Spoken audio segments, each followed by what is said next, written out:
Hello, hello! Ginmoku and Blue Archive enjoyers rejoice. A great midriff and kind of a school event is basically here.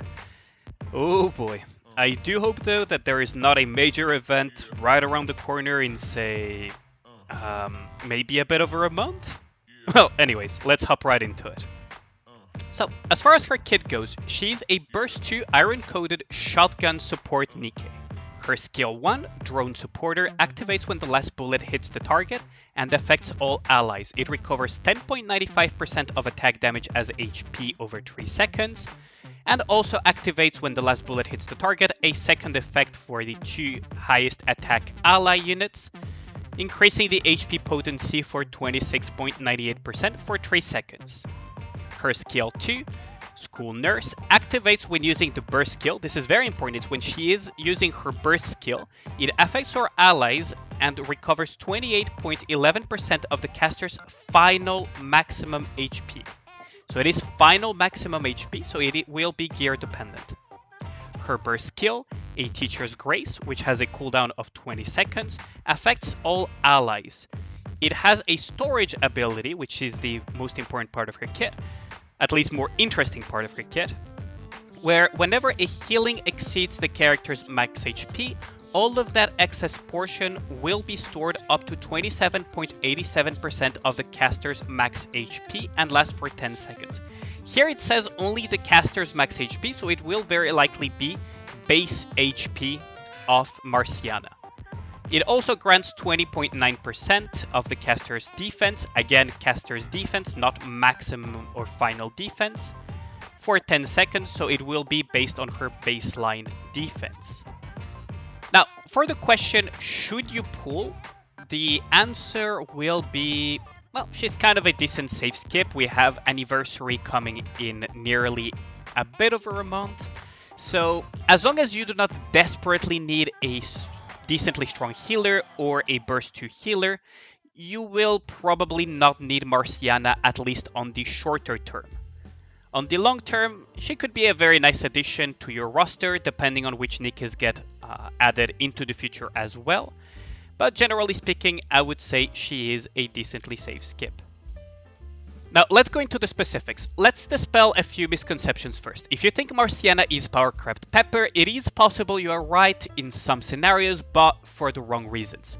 Her main healing is through giving small amounts of leech and bursting, which allows to give her S2 healing as well, which is a powerful, at least for a 20-second burst healing. And she has high HP potency from the get-go. Pepper, on the other hand, needs to ramp up that healing potency to pass Marciana's own healing potency, but it's not a big issue because those stacks that she needs to ramp up do stack decently quickly. What does need to be noted though is that Pepper's healing goes through the roof despite being single target due to the fact that it's an instant proc for a percentage of her own max HP instead of being based off whatever damage the Nikkes do.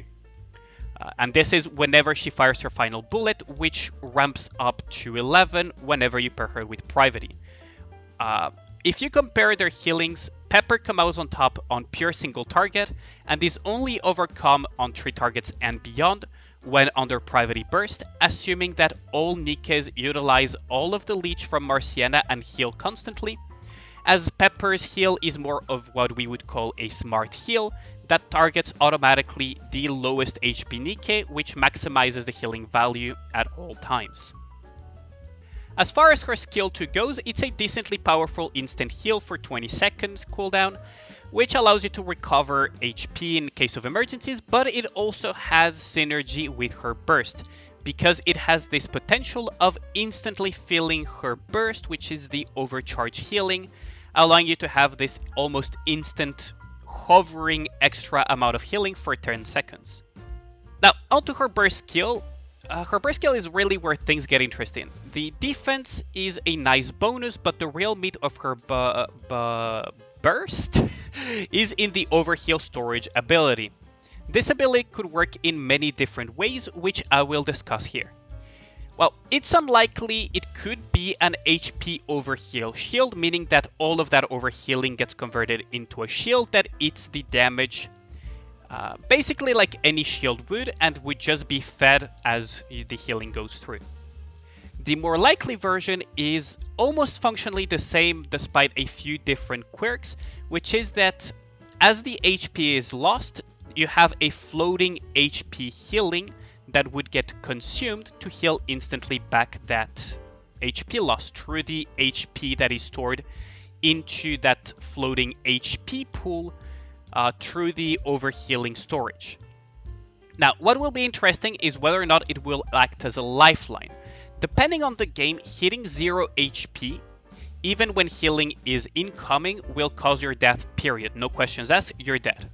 However, in other games, that healing proc will come later and still save you, despite the fact that you should be dead for all intents and purposes as you hit 0 HP. The incoming heal gets you out of that death, and you can just continue playing as normal. The other question is how the storage duration will work. Now, the most likely option is that it will be a static 10 seconds where you can store and consume the overheal, but you will lose all of that stored HP, through the healing of course I'm calling it, as soon as the timer expires. The less likely option would be a buff that refreshes every time you add more HP to the pool until you either consume the entire HP pool through the overhealing that is stored, or if you let it expire due to lack of healing.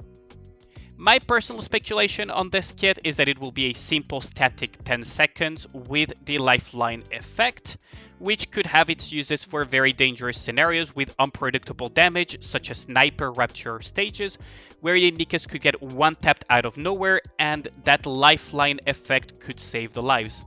Assuming the rapture doesn't overkill you enough, and that overkill isn't stored in such a way that negates the lifeline entirely.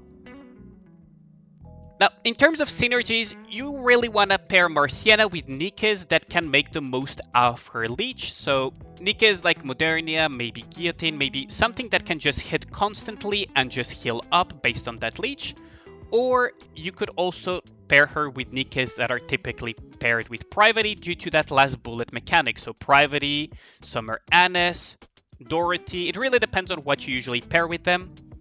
And as long as you don't pair her with any team that refunds bullets, and as long as they would want a 20-second burst CD healing or a 20-second burst Nikke, you would be making a safe choice.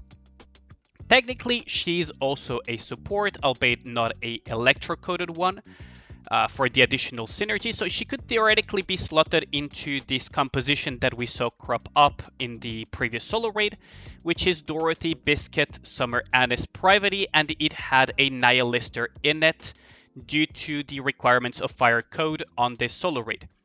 Now, Marciana could slot in the Nihilister slot to provide a little bit more healing, a little bit of a lifeline for the unpredictable damage stages, while also being a support that would benefit from Biscuit's buffs and leech as well when it's Biscuit's turn to burst.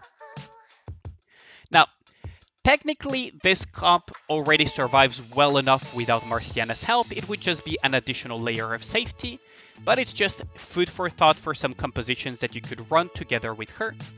But as I said, generally speaking, as long as you pair her with Nikkes that would value her healing, value her less bullet mechanic, you're good to go. In Arena, depending on her weapon type, she may have some usages as her lifeline and stored healing could really save lives in cases where you outpace your opponent but you still get hit back by a very, very powerful blow, which could save your team comp's life and allow you to finish off the fight.